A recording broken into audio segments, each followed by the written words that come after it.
Welcome to another Facebook, LinkedIn / wherever you're listening to me, Twitch live. I am doing the OSHA Compliance Help Show.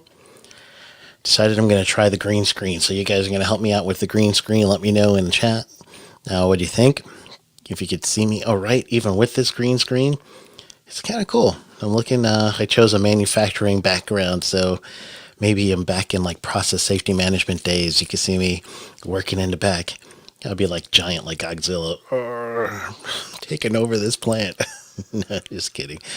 All right. Anyway, so here I am going to do a quick OSHA compliance, and what I'm going to try to focus on right now is something that is very big that's going to be happening, and I'm adjusting my mic and all that stuff too, because I really want to make sure that you get some info.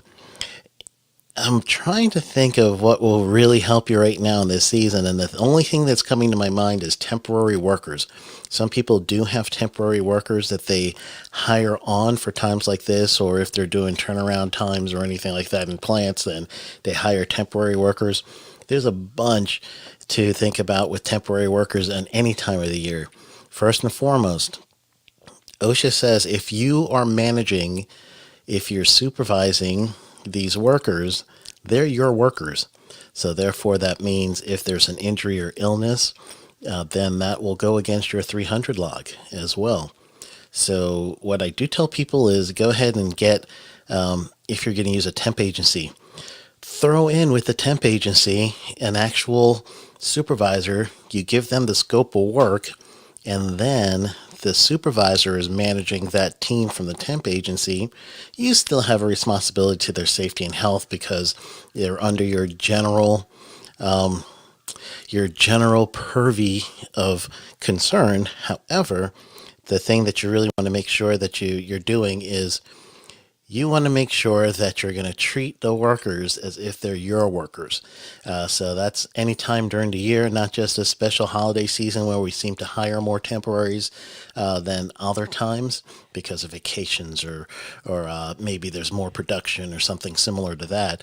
So OSHA does definitely have rules about temporary workers, but that's the first thing I want you to know. If you're managing these workers on a day-to-day basis, then they are actually going to be considered your workers. So it could go against your 300 log, which is your record keeping log, if they get injured or ill. Also, it could go against your, if you do, especially if you do bid work and you need your experience modification rate. This will also affect your experience modification rate because it's man hours too that counts in there. So there's a lot of things that go down to hiring temporary workers, and in some cases you could have a size exemption from record keeping because your size is 10 or fewer employees. But during the holidays, you hire more temp workers for whatever reason, it will count against that 10 or fewer. So now let's say you have 10 employees that are year round and you hire another 10 because production doubles. To OSHA, you're a 20 employee company and now you have to start keeping records. So that's another consideration for temp workers. If you're going to have temp workers, especially during this time of year, you really need to kind of think of that because it's going to affect you throughout your whole year in that case. I did want to pull up something, and again, if you're listening to me on Facebook, LinkedIn, or anything like that, go ahead and hit the chat. Let me know you're there. I'll say what's up. I'll take a break, see how you're doing if I need to. And truly, I can see the comments, so it's okay if you want to go ahead and comment that way. You can tell me if I look like I'm about to take over this manufacturing plant right here. I'm going to be like a Godzilla in the room or anything that comes up. I'm open with that. All right, I'm going to make this quick because I'm getting ready for Thanksgiving. My son's already got here. I got in-laws coming, and we're all in our little mini COVID bubble before we got here. So truly, these are only the people we've been in touch with throughout this whole COVID cycle, one way or the other, and we feel comfortable with this crowd. So no, not a whole large crowd like CDC and everyone else is telling us not to do. So I'm good with that. but we already have our little COVID bubble that we've all been in, and we feel comfortable right now. I love that term, COVID bubble. The NBA did it right, and I already got some stuff that I'm going to analyze what they did safety and health wise with their bubble. And they did it through 3 different colleges that helped them work this thing out. And I'm going to see if I can replicate that in some way and make it a product for my clients. But get you guys involved in this too. So that's one of my projects that's coming up right now. So let's show you OSHA's webpage. So if you're following with me, go to OSHA.gov. Let me grab my keyboard. I'm still here. Just hit my keyboard. All right, so I'm going to go to OSHA.gov. I'm going to share my screen with you. And what we're going to be looking for is the temporary help holiday workplace safety. So that's where you should be right now. So OSHA.gov /holidaysafety.html. If you're interested in that, I'm going to copy that and I'm going to see if I could put this in the chat for everybody. So it looks like I'm posting it in the chat in every place that I'm on right now. So if you go to the chat box wherever you are, you're going to see this link up there. That's the first time I did that. It's kind of cool because as soon as I send, it went to everybody and just saw all the list of all the Facebook pages I'm on right now and everything else. It just kind of like clicked up all in one. So no, that wasn't bad at all. So all right, let me go back to the page, show you guys what you're looking at here. They have 3 distinct categories of workplaces that are commonly places that hire extra help during the holidays. So you see retail, delivery, order fulfillment. Very top on all of these are COVID, and retail's got COVID on 2 things. Delivery, the very top, talks about the what you're looking for protecting your workers from COVID-19. And then they're talking about trucking and a few other things down on delivery. And they even have winter weather hazards and precautions for temporary workers.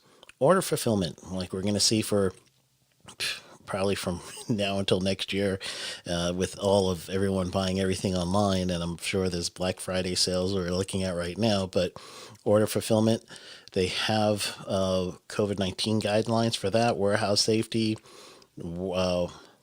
forklift safety, and a forklift e-tool, and even ergonomics. So those are some of your help. And then all other workplaces are represented here on the bottom. And these are specific things that's going to help you for temporary workers, temporary and seasonal workers. OSHA truly, truly believes that these are also your workers. So what I did right now is I clicked on Protecting Temporary Worker page, just so you could get a good idea of the importance that OSHA places on joint responsibility between the host, which you are, and then the contract employer who's providing the temporary workers for you.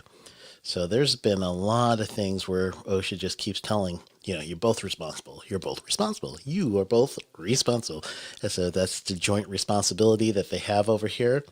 And as you scroll down a little further, you're going to see specific wordings about host and staffing agency. They both have their roles. And OSHA has over here highlighted recommendations and policies and procedures and initiatives. And it's a temporary work initiative, TWI, is what they follow. So again, if you are in any way going to hire temporary workers during this time period, it is very important that you keep thinking of them as being your workers, that you're going to protect them as if they're going to be your workers, because OSHA will think of them that way. And then again, there is no 2 ways about it. If you are actually telling and directing and you're the person who is the contact for this worker to find out what they do next, to get their PPE, to get the next assignment, you're managing that worker. They are now your workers for OSHA's intents and purposes. So therefore, if they get injured, if they get ill, you're putting this in your 300 log. there is an actual wording in contracts that could say something similar to this. We are the host employer. If there is a worker that's injured that's temporary, then we will take on the OSHA recordable, but the actual agency will take on the workers' comp claim. The OSHA does recognize that type of wording, and you can do vice versa. We'll take on the workers' comp claim. They'll take on the OSHA hit on the log. They'll look at that in contract.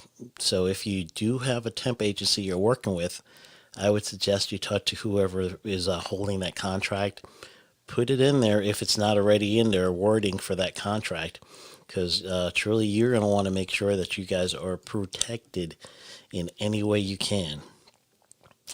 All right, I know I'm going to scroll the comments real quick, see if we got any. Again, if you are on any of the sites that you're looking at me, the comments are live, so I can see the comments, and you can actually see my comments as well. Oh, you know what? Now that I know that you can see my chat, I'm going to go ahead and put into the comment section the actual link of that temporary worker. So you're going to see it populate in the chat as well. So this is where you could grab that, go onto the temporary worker site on OSHA.gov, and you'll be able to protect your temporary workers as if they are your worker. That's the most important part of it. All right. Well, happy holidays to you guys that are celebrating Thanksgiving. It's an American holiday, so if you're listening to me, outside of America, chances are you're not celebrating Thanksgiving unless you're an expat somewhere in a different country. And for you, hey, enjoy whatever local food you're eating for Thanksgiving, right? That'll be awesome. But anyway, thank you everyone for listening. I am going to be doing on January 11th and 12th, I'm doing OSHA Compliance Help Masterclass. So if you want to, early birds are open right now. You're going to have some special stuff if you sign up early. So you want to do that. If you're going to do it, might as well do it early. It's all virtual, so you don't even have to leave your house. I would suggest you really, switch out of your PJs. But, besides that, then you're going to, be able to do this. Yeah, I'm going to be out of my PJs. I'll be like formally dressed not formally, but, dressed the way I usually am. So truly, that's the key. Let's go ahead and have fun with this thing. So if you are looking for OSHA compliance help and you want a masterclass, it's going to be all online. Go to sheldonprimus.com/events, and then you'll be able to check that one out. And if you are going to be a consultant, go ahead and take the Safety Consultant Blueprint course. And this is going to help you. And there's 3 different prices on this one. I kind of split it up. So we have a low tier versus a higher tier, and it has different help to you. And I am working on something else that's going to be really good towards that, thanks to my buddy Jay Allen that's helping me think this thing out. So anyway, I'm good and you're good, right? So therefore, you're going to have a good week. Enjoy your Thanksgiving with your family. And